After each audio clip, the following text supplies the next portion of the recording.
gente, tudo bem? Bom, hoje eu decidi vir aqui e responder algumas perguntas sobre a minha rinoplastia. Foi um dos primeiros vídeos aqui no canal e ele tá com quase 50 mil views. E por causa desse vídeo eu tenho muito retorno, principalmente por e-mail. Muita gente mesmo me manda e-mail perguntando algumas coisas, me manda e-mail pedindo indicação de médico e algumas dúvidas. E eu cheguei a postar também no Instagram uma foto e falei pra vocês comentarem lá com perguntas. Então eu resolvi vir aqui responder pra vocês as perguntas que vocês mais fazem pra mim, principalmente nos comentários e nos e-mails, porque eu acho que pode ser um pouco mais esclarecedor pra vocês eu respondendo em vídeo do que só responder o comentário aqui no YouTube ou por inbox, enfim. Bom, antes de tudo eu só queria pedir desculpa pra vocês porque o vídeo de hoje era pra ser um vlog super legal que eu tinha gravado mostrando um ensaio fotográfico que eu fiz com uma blogueira, a Babi Sabag. E infelizmente aconteceu que eu perdi a minha GoPro, gente. Eu esqueci ela no Museu do Ipiranga, eu deixei ela filmando enquanto eu fazia o ensaio. E eu simplesmente esqueci a câmera lá e claro que quando eu voltei a câmera não tava mais. Foi bem triste, já chorei muito, mas tudo bem, eu espero que eu consiga recuperar ela em breve. Então por isso que o vlog que eu tinha prometido pra vocês não vai sair essa semana, mas em compensação vai ser o vídeo da rinoplastia, que é um vídeo muito pedido também. Uma das perguntas que vocês mais fazem pra mim é: qual é o seu médico? Bom, meu médico é o Dr. Reginaldo Fujita, ele não é cirurgião plástico, ele é otorrino especializado em cirurgias da face. Ele é super conhecido, assim, eu já me consultei com uns 3 otorrinos depois da operação. Otorrino de convênio, assim mesmo, sabe? Otorrino, alergista.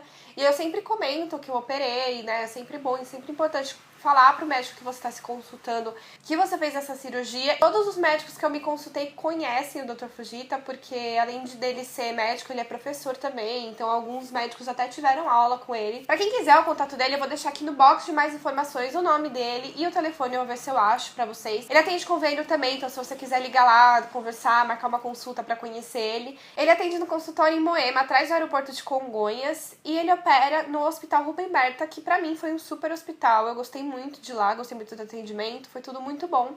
Então é isso. Bom, a segunda pergunta que mais me fazem é: qual idade eu posso operar? Bom, gente, isso varia muito e assim, eu não sou médica, então eu não posso falar pra você que você pode operar com 15 ou falar pra você que você só pode operar com 18. Isso varia do seu organismo, varia do que o seu médico vai avaliar você. Então, assim, conheço pessoas que já operaram na adolescência, com uns 15, 16 anos, mas conheço muita gente que também optou por operar depois dos 18. Pra mim, pessoalmente, eu aconselharia operar depois dos 18. Não por ser maior de idade, não só por isso, mas também pela fase de que você já passou pela adolescência. E a adolescência é uma fase na nossa vida que a gente leva tudo ao extremo e tudo é muito ou tudo é pouco, sabe? Então eu acho que às vezes operar na adolescência pode atrapalhar um pouquinho isso, porque às vezes você acha que você tem um nariz feio na adolescência e quando você vira adulto, você realmente percebe que era só um exagero, que você não precisava ter feito aquilo. Então acho que mais assim, pelo psicológico, eu operaria depois dos 18, maior de idade, mas de acordo com o seu organismo, daí você precisa mesmo consultar o médico. Eu não vou saber falar pra vocês qual que é a idade ideal pra você poder operar. A terceira pergunta é: doeu? Bom, gente, não doeu. É uma cirurgia que não dói nada, porque assim, o nariz é uma parte do corpo que você não mexe. Não é que nem o braço, não é que nem, por exemplo, você colocar um silicone, você mexe o braço, você sente. Você coloca uma coisa por debaixo da pele, então sua pele estica. É uma coisa diferente, entendeu? Já o nariz é uma coisa que não dói, porque você não mexe, você não sente ele. Pra não mentir pra vocês, a única parte que deu muito, que eu sofri muito, foi na parte que eu fui retirar os pontos, porque a minha cirurgia foi aberta, né? Eu precisei cortar o meu nariz e levantar pra poder lixar o osso. E quando eu fui tirar os pontos, foi ali sim que doeu o pós-cirúrgico, mas porque a minha cicatrização foi muito boa, então o doutor já quis retirar os pontos, porque já estava praticamente cicatrizado. Então 5 dias de pós-cirúrgico, o nariz ainda tá bem sensível. E eu tava ainda com um pouco de sangue seco, porque escorre sangue nos primeiros 2, 3 dias. Então eu fiquei com muito receio de ficar passando o cotonete, ficar tentando limpar e acabar estourando um ponto. Então eu acabei ficando com o nariz um pouquinho sujo mesmo de sangue, então na hora de tirar o ponto puxou um pouquinho, sabe? E aí foi isso mesmo que doeu, eu chorei, mas porque também eu sou bem, né? Mas a cirurgia em si não dói nada. A quarta pergunta é: você fez drenagem?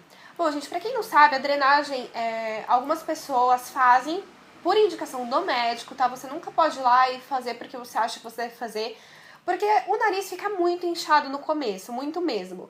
Então tem muita gente que o médico indica que você faça uma drenagem no nariz para poder perder esse inchaço. Mas são casos e casos. Às vezes você tá mexendo no nariz ali, tá tentando fazer uma drenagem que não pode ser feita, então você só deve fazer com a indicação do médico, tá? Pra desinchar o meu nariz, eu tomei remédio manipulado de arnica e foi o que ajudou. Mas foi no meu caso, tá? Pode ser que no seu caso eu precise fazer drenagem, no meu caso não precisou. A quinta pergunta é se é uma cirurgia arriscada. Bom, gente, toda cirurgia é arriscada, mas pelo fato, assim, da anestesia, né? Pra você poder entrar num centro cirúrgico, você precisa fazer uma bateria de exames, ver se tá tudo bem com seu coração, você tem que fazer teste de coagulação pra ver se seu sangue coagula bem. É uma série de coisas. Então, assim, é arriscado? É, como qualquer outra cirurgia. Mas é uma cirurgia muito simples. Não é como fazer, por exemplo, eu acredito, uma lipoaspiração, que eu particularmente acredito que seja mais arriscado. É uma cirurgia simples, mas tem seus riscos sim. E como qualquer outra cirurgia, você precisa pensar muito bem antes de fazer. Outra pergunta que me fizeram aqui no canal, que eu achei interessante responder pra vocês, é se eu tenho pretensão de fazer a cirurgia secundária e se meu nariz ficou torto.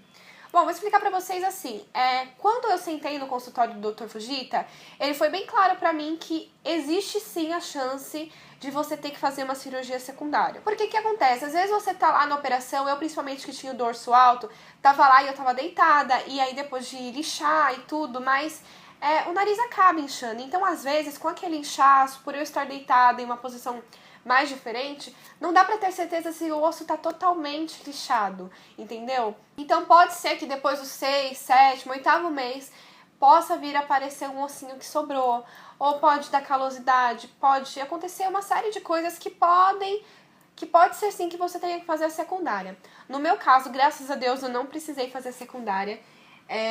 Não aconteceu nada, não me deu calosidade, o meu ossinho continua aqui normal, não sobrou nada. A única coisa que chegaram a me perguntar pelo meu nariz estar torto é que eu já mostrei pra vocês que ele é meio apontado pra um lado e até uma das narinas acabou ficando menor que a outra, mas da outra vez, antes de eu operar, meu nariz já era assim. E o meu osso, na verdade, ele é um pouco torto, o meu osso inteiro do nariz dá uma pontadinha, sabe, pro lado.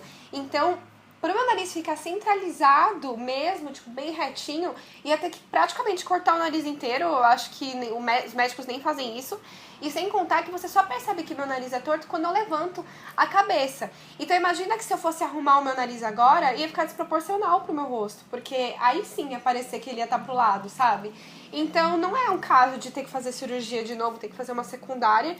A minha narina continua uma menorzinha do que a outra, mas mais por causa desse caso que meu nariz tem o osso um pouco dando uma seta pra esquerda. Mas, gente, isso não é algo que me incomoda, não. O que me incomoda mesmo era o meu dorso alto e era que ele parecia uma coxinha na ponta. De resto, tô super feliz do jeito que eu tô. E acredito que eu não faria uma secundária, não. Outra pergunta que me fazem é se meus pais demoraram muito pra aceitar a minha decisão de fazer a cirurgia. E na verdade, assim, desde sempre eu tenho vontade de fazer, desde os meus 15, 16 anos. Mas pra mim era uma coisa tão distante, que eu sempre achei que eu nunca ia ter coragem de fazer, que eu nunca fiquei pedindo pros meus pais, sabe? Não era uma coisa que eu chegava e falava, ai pai, deixa eu fazer por favor, porque eu mesmo não tinha coragem de fazer. Então, às vezes, quando eu comentava que eu queria fazer a cirurgia, eles ficavam meio receosos, eles falavam, ah, para de besteira, você não precisa disso, sabe? Mas quando eu cheguei firme daquilo e falei, pai, mãe, eu quero fazer, aí eles me apoiaram, até porque eu já tava pra fazer 23 anos, eu mesmo que ia pagar minha cirurgia, eu tava muito decidida daquilo, então não teve por que eles falarem não pra mim. Eu acredito que se eu tivesse batido o pé com 16, 17 anos, muito provavelmente eles não teriam deixado, mas por eu já ter certeza daquilo que eu queria e por eu já estar com 23 anos quase, então foi uma coisa que eles não foram contra e também não foi difícil de convencer. Eles só ficaram receosos por ser uma cirurgia, como qualquer outra, mas no geral eles me apoiaram sim. Me perguntaram também sobre anestesia, se dói. E não, anestesia na verdade é uma coisa muito engraçada. Primeiro eu cheguei na sala e eu tomei um pré-anestésico no bumbum e deu uns 20 minutos, assim, no máximo eu já tava dormindo, com sono. E aí eu acordei meio grogue, lembro que eu entrei no centro cirúrgico. E aí o anestesista falou assim, vou liberar anestesia pra você, tá? Eu falei, tá bom.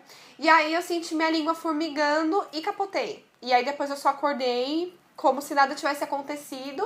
A única coisa ruim foi que eu voltei tremendo muito da pós-anestesia, assim, né? Quando eu acordei, eu voltei tremendo. Só que eu tava bem lúcida, então eu consegui perguntar pra enfermeira o que tava acontecendo, por que eu tava tremendo, e ela falou que era por causa da queda da temperatura do corpo. E aí ela me aqueceu com cobertor e com uma manta, e em coisa de 2, 3 minutos eu parei de tremer. E foi só isso, assim, a anestesia pra mim foi super tranquila, mas é claro que isso depende da pessoa. Tem pessoas que voltam vomitando, tem pessoas que voltam passando mal. É até por isso que você precisa fazer uma bateria de exames, porque às vezes o seu organismo não tá adepto a fazer aquela anestesia. A minha foi geral. Tem gente que faz com anestesia local e faz com sedação. Então você só tem anestesia local, mas você é sedado e fica dormindo. Mas aí vai do anestesista, vai do seu médico e vai também do seu organismo. Outra pergunta que me fazem muito é sobre quanto custou. Bom, gente, eu fiz a cirurgia faz 2 anos, então provavelmente já teve reajuste de preço, mas eu gastei R$6.500. Mas é muito importante falar pra vocês que eu paguei R$6.500 porque eu fiz o desvio de septo também. Isso foi uma pergunta que me fizeram se eu fiz o desvio, e sim, eu fiz o desvio. E foi, na verdade, o principal motivo por eu ter feito a cirurgia foi por causa do desvio. Eu tava respirando muito mal, tinha noites que eu não conseguia dormir direito, porque eu não conseguia respirar pelo nariz. Como o meu médico atende convênio, metade da minha cirurgia foi custeada pelo convênio. A outra metade eu tive que tirar do meu bolso. Então vamos dizer assim que a plástica foi R$6.500, mas a parte do septo e o resto da internação e tudo mais foi o convênio que cobriu. Então aí também depende, eu posso estar falando pra vocês que eu paguei isso, mas pode ser que você chegue agora e o seu convênio não cubra, aí você tenha que desembolsar aí 10, 12, 15 mil reais. Depende muito do médico, depende muito do hospital que você vai operar, do seu convênio, qual é o seu caso, enfim, isso varia muito. Outra pergunta que me fizeram é se precisa tomar muito remédio no pós-operatório. E não, eu tomei 2, na verdade. O mais importante é o antibiótico e eu acho que analgésico pra dor. Mas não foi muita coisa não, eu lembro que eu comprei 3 remédios só, mas o principal foi o antibiótico, acho que foi um remédio pra dor, e em terceiro foi um sprayzinho pra poder fazer lavagem. Não foi assim nada de muito, nossa, tomar 10 mil remédios, um a cada hora. Não, foi super tranquilo, e no 5º dia, como eu falei pra vocês, meu médico já me liberou dos remédios, porque eu já tava com a cicatrização feia. Sempre me perguntam também sobre o repouso, e assim, gente, na minha concepção, o repouso absoluto é de pelo menos 1 semana. Por que eu falo isso? É claro que assim, lá no 3º, 4º dia você já tá se sentindo bem melhor, você consegue fazer suas coisas, mas por você tá comendo só coisa pastosa, não tá se alimentando direito, passou pelo menos os 2, 3 primeiros dias deitada, você fica com o corpo um pouco indisposto, não tem jeito mesmo. Eu levei mais ou menos uns 10 dias pra sair de casa, eu saí no 5º dia pra ir no médico, e no 6º ou no 7º eu fui lavar meu cabelo, porque não dá pra gente lavar o cabelo em casa, né, porque não pode molhar o rosto. Então eu fui na minha sogra, que é cabeleireira, e ela lavou o cabelo pra mim. Mas eu levei, assim, uns 10 dias pra conseguir sair de casa bem, sabe? Pra estar disposta mesmo a sair. Se você vai fazer essa cirurgia pensando em, de repente, pegar um repouso no trabalho, ou nas suas férias da escola, ou nas férias da faculdade, eu falo pra vocês que pelo menos 1 semana dentro de casa, descansando e ficando tranquilinha pra não dar nada de errado. E por último, o que me perguntam também é como é que foi o processo da escolha do médico, se eu demorei muito pra escolher. E na verdade não, gente. Na verdade, quem me deu a opção de eu ter que fazer essa cirurgia foi um otorrino que já tinha me atendido pelo convênio. E aí ele acabou me indicando uma cirurgiã que fazia parceria com ele. Mas a consulta dela era muito cara, na época era R$400, e eu tava com dó, sabe, de dar R$400 pra uma coisa que eu nem tinha certeza se eu ia fazer. Eu não tinha achado nada sobre a médica na internet. Então fiquei meio assim, sabe, acabei não marcando a consulta com ela. E aí eu lembrei que uma amiga minha tinha operado, e aí eu peguei o contato do médico dela, que foi o médico que eu operei. Então, assim, eu fiz uma consulta com um médico só antes da cirurgia, porque o meu médico me transpareceu e me deu muita confiança naquilo que eu tava fazendo. Com certeza, se eu não tivesse tido confiança nele, eu teria procurado outros médicos, sim. Mas pra mim, o processo da procura do médico foi muito tranquila. Ainda mais sabendo depois que ele era um médico super reconhecido, dei uma pesquisada sobre ele na internet. Você dificilmente acha resultados de pós e pré-operatório dele na internet, porque ele é otorrino, né? Então, assim, é outra pegada. Não é como um cirurgião plástico mesmo, que ele vai ter um site, e aí vai ter antes e depois lá. A coisa é um pouquinho diferente, mas ele me transpareceu muita confiança e eu fiquei muito feliz com o resultado. E pra mim não foi difícil conseguir escolher o médico, não. Foi super tranquilo. Bom, gente, é isso. Eu espero que vocês tenham gostado. Se vocês ainda estão com dúvidas sobre qualquer outra coisa, pode comentar aqui embaixo que eu respondo pra vocês com certeza, tá? Pra quem não viu meu vídeo sobre a rinoplastia, eu vou colocar aqui no card pra vocês poderem assistir. Lá eu dei todos os detalhes de como é que foi, mostrei o antes e depois. Tá bom? Então é isso, gente. Se vocês gostaram, dá um like nesse vídeo que é muito importante pra divulgação pra mim. Se inscreve aqui no canal pra não perder nenhum vídeo. E é isso. Me segue em todas as redes sociais que estão aqui no box de mais informações. Um grande beijo e até mais.